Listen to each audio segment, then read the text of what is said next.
सभी भैया बहनों को सुप्रभातम। आज का टॉपिक है सल्फ्यूरिक अम्ल के भौतिक गुण, रासायनिक गुण और उसके उपयोग। इससे पहली वीडियो में आपको मैंने दिया था सल्फ्यूरिक अम्ल का सचित्र वर्णन संपर्क विधि द्वारा औद्योगिक निर्माण। तो आज हम भौतिक गुण, रासायनिक गुण और इसके उपयोग के बारे में पढ़ेंगे। तो पहला भौतिक गुण क्या है इसका? यह एक रंगहीन गाढ़ा तेलीय द्रव होता है। कैसा होता है? यह एक रंगहीन गाढ़ा तेलीय द्रव होता है, तेल जैसा गाढ़ा होता है। दूसरा, हाइड्रोजन बॉन्ड बनने के कारण H2SO4 का क्वथनांक 611 केल्विन होता है। कि H2SO4 अणुओं के बीच क्या होता है? हाइड्रोजन बॉन्ड पाया जाता है, इसलिए इसका बॉइलिंग पॉइंट कितना है? अधिक हो जाता है, 611 केल्विन। तीसरा इंपॉर्टेंट पॉइंट, इसे गंधक का तेजाब भी कहा जाता है, ऑयल ऑफ विट्रॉयल। इसे गंधक का तेजाब भी कहा जाता है। अब बात करते हैं इसके रासायनिक गुण की। तो पहला गुण क्या है इसका? अम्लीय प्रकृति। अम्ल है तो क्या है? अम्लीय प्रकृति। कैसे इसको एक्सप्लेन करेंगे इसकी अम्लीय प्रकृति को? यहाँ पे रिएक्शन दी गई है इसकी आयनिक समीकरण। H2SO4 को जब जल में डिजोल्व करेंगे तो क्या होता है? हाइड्रोनियम आयन और हाइड्रोजन सल्फेट आयन बनते हैं। इस दौरान इसका Ka1 कितना होगा? 10 से भी ज्यादा होता है। दूसरा, जब हाइड्रोजन सल्फेट आयन फिर से डिजोल्व होता है तो किसमें ब्रेक हो जाता है? हाइड्रोनियम आयन और सल्फेट आयन, SO4 2 माइनस। तो इसका Ka2 कितना आता है? 1.2 10 टू पावर -2। अब ऐसा क्यों होता है कि इसका Ka1 ज्यादा है? किससे? Ka2 से। तो इसका कारण यहाँ पे लिखा है H2SO4 अधिकतर हाइड्रोनियम आयन व HSO4 आयनों के रूप में पाया जाता है। क्यों पाया जाता है? क्योंकि HSO4 आयन अनुनादी स्थायित्व दिखाता है कि जो हाइड्रोजन सल्फेट आयन होता है ये रिजोनेंस स्ट्रक्चर शो करता है, जिसके कारण क्या होता है? मोर स्टेबल हो जाता है। तो इसी कारण जो होता है Ka1 का मान हमेशा Ka2 से ज्यादा होता है। अगर कोई पूछ लेता है कि H2SO4 में Ka2 का मान Ka1 से बहुत कम होता है, क्यों? तो आंसर क्या देंगे? क्योंकि HSO4 आयन अनुनादी स्थायित्व दिखाता है, अर्थात अनुनादी संरचनाओं के कारण मोर स्टेबल होता है। तो ये लाइन बहुत ही इंपॉर्टेंट है, इसको ध्यान देंगे। अगला पॉइंट है इनका अधिक वाष्पशील अम्लों का निर्माण। क्या होता है ये? मोर वेपोराइज्ड एसिड का फॉर्मेशन कैसे करता है? कोई भी मेटल का हैलाइड लेंगे NX और H2SO4 से क्रिया कराएंगे तो कैसे बनेगा? H2SO4 के दोनों हाइड्रोजन को मैंने बॉन्ड के द्वारा दिखाया है यहाँ पर। तो एक H लेगा, HX बन जाएगा, दूसरा H लेगा X, तो ये यहाँ पर हाइड्रोजन हैलाइड, हाइड्रोजन एसिड आपके HX बनके तैयार हो गए। और बचे दोनों M, जो ये हो जाएगा M2 और इस SO4 से मिलेंगे तो कौन सा लवण बन जाएगा? सल्फेट लवण बन जाएगा, M2SO4। जहाँ M क्या हो सकता है? आपका कोई धातु हो सकती है, जैसे कैल्शियम है, सोडियम है, पोटेशियम है। और X क्या है? Hydrogen, chlorine, bromine, iodine. इस तरह से आपके हाइड्रोजन हो सकते हैं।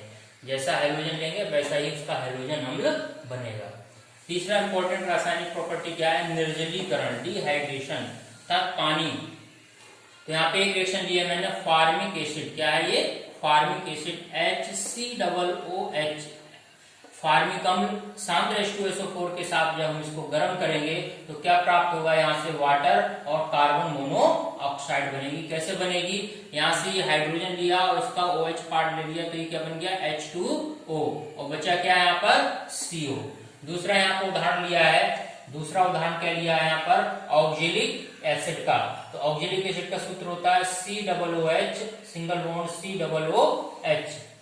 ऑक्जेलिक एसिड को भी सांद्र H2SO4 के साथ जब हम गर्म करेंगे तो यहाँ से हमें प्राप्त होगा H2O, CO2 और कार्बन मोनोऑक्साइड CO। कैसे बनते हैं? यहाँ पर मैंने दिखाया है। CO2 यहाँ से बन जाएगा आपका, और वाटर H और इसका OH पार्ट लेकर वाटर बन जाएगा। क्या बचा? फिर CO बचा।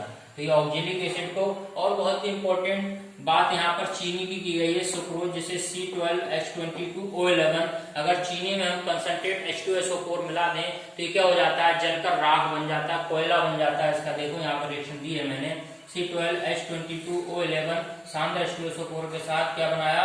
11 वाटर और कार्बन बन गया, कोयला बन जाएगा बिल्कुल। अगला पॉइंट, ऑक्सीकारक गुण।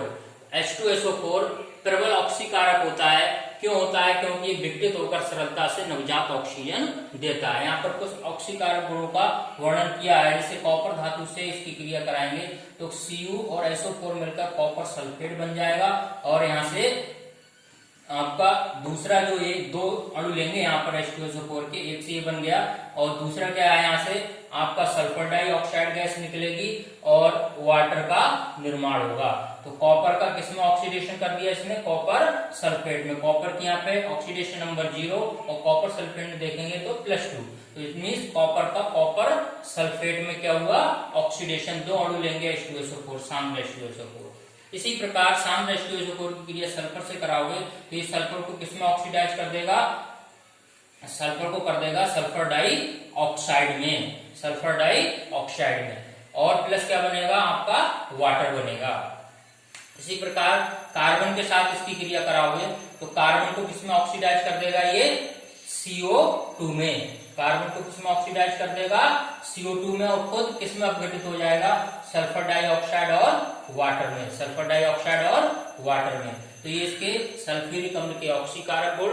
अब बात कर लेते हैं सल्फ्यूरिक अम्ल का उपयोग, जो कि बहुत महत्वपूर्ण है। बोर्ड में पूछ भी जाता है कि सल्फ्यूरिक अम्ल के 3 महत्वपूर्ण ऐसे क्षेत्र बनाओ जहां इनका उपयोग होता है। तो पहला इसका क्षेत्र क्या है? उर्वरकों के निर्माण में, अर्थात फर्टिलाइजर्स के फॉर्मेशन में भी इसका उपयोग करते हैं। जैसे कौन कौन से उर्वरक फर्टिलाइजर्स बना सकते हैं यहाँ पर? जैसे अमोनियम सल्फेट बना सकते हैं, सुपर फास्फेट बनाई जाती है इससे। दूसरा इसका उपयोग है पेट्रोलियम के शोधन में, पेट्रोलियम के शोधन में। तीसरा उपयोग है अपमार्जक उद्योग में। तीसरा है धातु कर्म में। और चौथा सीसा संचायक बैटरी, जो हमने तीसरे चैप्टर में पढ़ा था, बैटरी वाला चैप्टर, उसमें सीसा संचायक बैटरी का वर्णन किया गया। तो घरों में जो इन्वर्टर की बैटरी है और स्वचालित वाहनों में जो बैटरियां होती हैं वो सब सीसा संचायक बैटरी होती हैं। तो उनमें क्या होता है? यही गंधक का तेजाब होता है, जिसको सल्फ्यूरिक अम्ल कहते हैं। ऐसे अपघटक के रूप में प्रयोग किया जाता है, अपघटक के रूप में। पांचवा उपयोग क्या है? प्रयोगशाला में अभिकर्मक के रूप में भी इसका उपयोग किया जाता है। तो ये सल्फ्यूरिक अम्ल के क्या है? उपयोग हो गए। भौतिक गुण, रासायनिक गुण और इसी में ऑक्सीकारक गुण भी इंपॉर्टेंट है। रिएक्शन सब अच्छे से समझ लेंगे, और उपयोग को बार बार वीडियो को रिवाइज करके इसको देखेंगे, आपको अच्छे से समझ में आएगा, और अच्छे से स्क्रीनशॉट लेकर इसके नोट्स आप तैयार कर लेंगे। धन्यवाद।